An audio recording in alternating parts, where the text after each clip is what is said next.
Oh, no, it's I don't not mountains. It's flat, but it's lake area, like the lake area near Kenora, Ontario, and And why is this particular yeah. rock so special? So this is one of the more famous. I guess there's two big famous stories: the Shag Harbor in Canada, and the second one is this one is the Falcon Lake.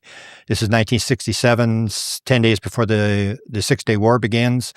And there's a geologist out looking for metals and stuff like that. And he tells a story where he's sitting there having lunch, sitting on a rock, and all of a sudden he hears the geese all go sort of crazy. And he looks, and there's these two UFOs hovering over this sort of a small little lake.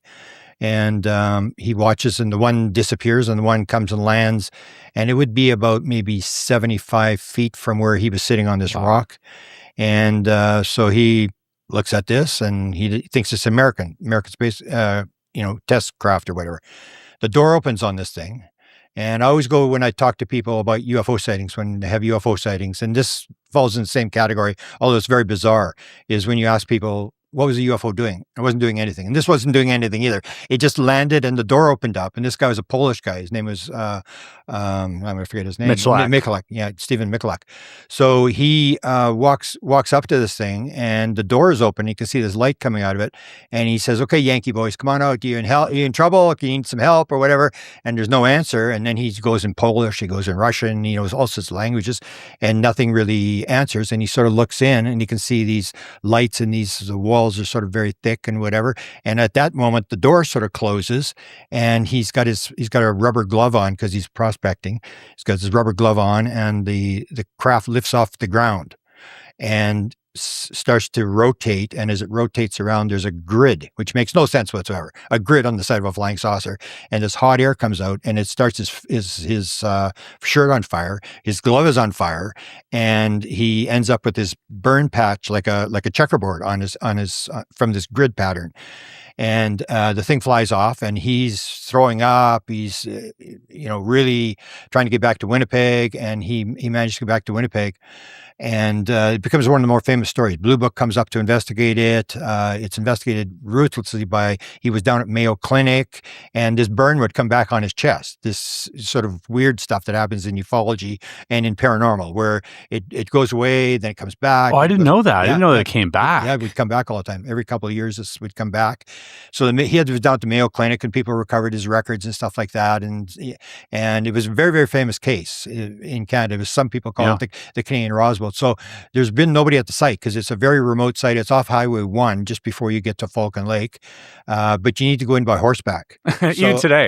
Even today, yeah. Well, I guess you could walk down the path. It's in a forest area, a real thick forest area off the highway. Yeah, that's a testament to, how far we've come. Yeah.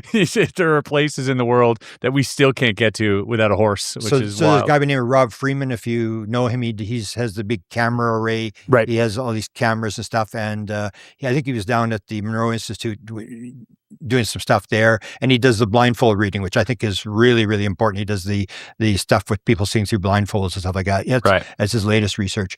But anyway, he was doing a film project. He was in Manitoba. He wanted to do the Charlie Red Star, which was my case. And then he said, well, we do want to go to Falcon Lake? So I said, yeah, I'll go to Falcon Lake. So we went there, and there's a tour guide who has a farm there, or horses just off the highway. And he takes tours in there. And when we got to the site, there was, he identified the fact that there had been less than 100 people since 1967 who had actually been to this site. And so the film crew is filming, and Rob Freeman's filming, and this tour guide is explaining this whole thing. And I'm sitting there, and I'm, sort of bored, and I'm walking around. And suddenly I see that the rock is all fracturing, the top of the rock. And I'm thinking, well, this is a case where the UFO landed, and there was no tripods. So it was actually sitting right on the rock. And so these pieces so I start picking up these pieces of rock, and then I fill up my pockets. And I figure, I could sell these for like $50 a piece at a conference, And then I look at my assistant, she's picking up rocks, she's putting them in her pocket. This filming is going on. And so from time to time I give it out. So this I brought for you. And the key thing is the UFO was actually touching the rock that you have there. It was sitting right on the rock. And they had, I think, slight radiation, not really radiation, they had some stuff. But the weird thing they had had, which you see a lot. I wrote a book on it, on ports and manifestations. So what they had is this metal, this silver metal that appeared in the cracks. Like angel hair type? No, like Nope. actual metal. Okay. Yeah, actual pieces of metal that was in the Sure. cracks. But they didn't discover it, I think, till 68. They went in for another investigation at 68. That's when they found the metal.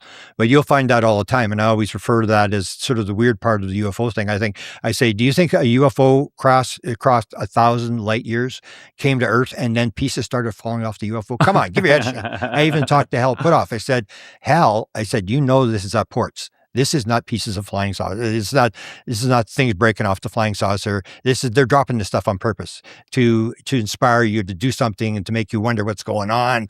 Yeah. The whole theory of wow thing, make you That's right. awe and curious. And so you'll research. And I said, you even know because you had the experience with Uri Geller. And that was a story that Uri Geller in 72, they were doing research with him. And so Edgar Mitchell, Hal Puthoff, and Uri Geller go for lunch. And Uri Geller is eating ice cream. And suddenly he says, "Oh, what?" And he pulls this thing out of his mouth, and his lip is cut. And they look at him, and then Edgar Mitchell says, "That's my flight pin. What's my flight pin doing in your mouth?" And he said he'd lost a flight pin in Houston 2 years before. And so he pulls this thing out, and they're looking at this flight pin is in Yuri's mouth. And so they go back to the SRI, and then Yuri's in another room. So I can't blame Yuri for this. Yuri's in one room, and Edgar Mitchell and Hal Puthoff are sitting in the other room. And all of a sudden, it hears tink. And to look around, and the back half of the flight pin is on the floor. Oh, wow. And so that's why I said to Hal, this is this weird stuff that they do. Time slip stuff. So I wrote a whole book on this whole thing about ports and manifestations. You'll ask experiencers, they'll say, "Oh, I just had this one UFO sighting." I say, "Hey, anything ever fly around your house or fall out of the ceiling?" Yeah, can you hang on? And they go and bring back all this stuff, and that it's fallen in coins, and we hear about liquid, coming from these orbs. Even Chris Bledsoe, there are pictures that he's shared of molten metal on the ground, and you hear a lot of stories about things like that. But then initially you wonder why, like what's happening here? Is it shedding its skin? Is that just some property of how it instantiates? But then the theory, and I love, this is something I wanted to bring up as well, was your theory of wow is really interesting because it kind of neatly, in a way, ties together most of what we're experiencing here, which is this idea that it is here to inspire you. It's instantiating in any... It's kind of interacting with your consciousness to determine how to instantiate.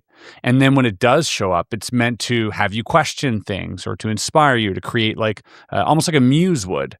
And I think that's really interesting when you look at the phenomenon from that lens, because then it becomes more about what is this trying to teach me rather than why are they here? Yeah. And I think that's just more profound and aligns a lot more with the experiencer experience, for lack of a better word, but in the fact that they feel like it happened for a reason, like there was a message there, like there was some type of direction or guidance that was being attributed to them by these and it's never a full message, because a full message is left brain.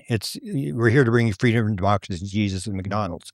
What they're doing is freedom of democracy, Jesus and McDonald's. They're doing the right brain thing. It's a symbol. You're never going to figure it out. They don't give you the full answer.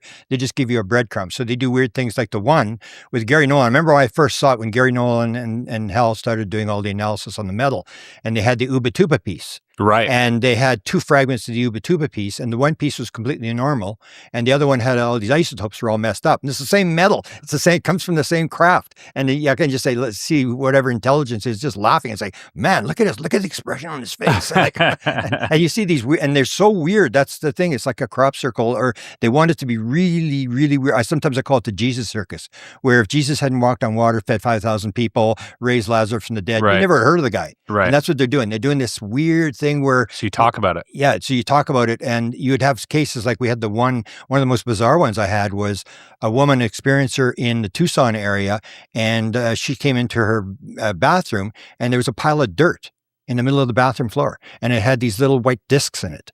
And it's like she's looking at this thing, she photographs it, and she brings in the researcher, and he looks at it, and then they go to the restaurant, and then they're sitting at the restaurant, and somebody leaves the thing, come back, and they say, look under your chair. She's got another pile of dirt under her chair. And it's these kind of weird things where it makes no, or they put the dime, a lot of those dimes. I remember I was actually talking to that researcher and he said, can I show you something? And he reaches over and he gets this thing full of dimes. I said, I know the dime story. Everybody talks about dimes. Their dead mother is bringing them dimes. And people would find, I used to volunteer at Ronald McDonald House. And the one of the people that was a cleaner there, she said, my mother has all the time in here, I find dimes on the windowsills and stuff like that. And she believed it was her mother. But it's this weird sort of thing where they want it mysterious. It's guiding you in almost like a synchronistic fashion where if you're open to it, you'll kind of start seeing a pattern, and otherwise you won't even see it at all, which again, kind of favors the experiencer over the skeptic in terms of witnessing the phenomenon. Yeah. So there's the way I sort of see it is there's two different levels. I always say that science doesn't work. They think they work on proof, but I say they work on belief. So what you have is you have a hypothesis, which is a guess, right? Nothing more than a guess. I guess it's this. It looks like this. You do some experiments, you do some observations, you do a conclusion, and what do you do? You make another guess. Yeah. You make another guess, and you can make another, and you each time you get closer and closer and closer. The difference with the experiencer and stuff is if you had the experience, like you were talking about out-of-body experiences and stuff, people who have these non-local experiences, they won't say, well, I think it was this. I'd say, I know. Right. There's a knowing. There's a knowing. It's called a knowing. Even in the field, it's called a knowing. Yeah. And that's what happened to me in 2013 when I had this download experience watching Colin Andrew give a lecture on crop circles, which I wasn't interested. So the contact modality was I was daydreaming. I was just sort of, my mind was wandering, and all of a sudden, boom, all this stuff came into my head and I knew it. I walked around for 2 days. My head was just sort of spinning and I went, wow, this is how, and I couldn't, I said it, in 2012, I couldn't have spelled consciousness, but I couldn't care less. Yeah. I mean, I didn't know, but it was just like this knowing and then I was trying to figure out what's this mean? And then it got more, the consciousness element got more elaborate, more elaborate. And suddenly I was going down that road. And I remember one major interviewer at the time said, I can't believe you've done this, Grant. I can't believe you're the president guy. You're the guy looking into files. Nuts and bolts. I can't believe you've done this. And I said, well, Jerry, I didn't really choose to do it. I sort of got teleported there. Yeah. It was not something that I entered. And you hear this. Not something Jerry wanted to hear. you hear with experiences all the time. None of them really planned it. No. It just suddenly they were in the middle of this thing. That's right. And it comes with this knowing, and they spend the rest of their life down the rabbit hole. I used to have meetings called rabbit hole meetings where people could come on the meeting. And I used to run a group called Experiencers Anonymous in Winnipeg. So you could come to the meeting and you could sit there for 2 years and never tell your story, like Alcoholics Anonymous.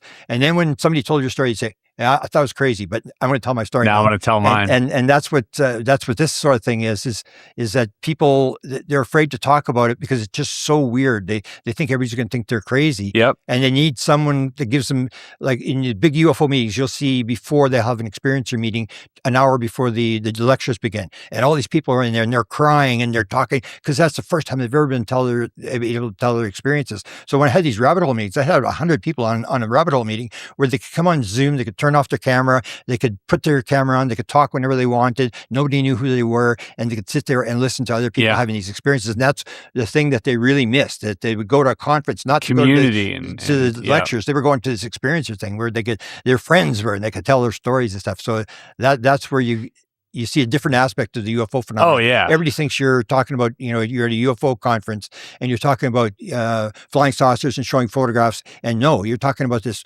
what's reality? What's really going on? And is there a God? Almost all these conversations gravitate to super deep. Yeah. Yeah, it is interesting as well. Like something I've noticed with a lot of experiencers is that initially you'll hear the sort of bullet point version of the experience, and you've probably had this many times as well, but you know that as soon as you scratch the surface, you get into some weird stuff. And normally people are very reticent and reluctant to come forward with this information and say, they'll start with, I saw a big black triangle, it was hovering at 1,000 feet, it took off. And then you go, oh, interesting. Anything else happened maybe the day before or the day after? And they go, oh, yeah, I had an orb float through the wall and my cupboards were all open and there was a poltergeist in my house. Yeah. Or, I swear I saw, my dead relative walk through that. Like you'll have these adjacent, super bizarre fringe and niche stories pop up. And rightfully so, like, people are but little by little intaking the UFO stuff.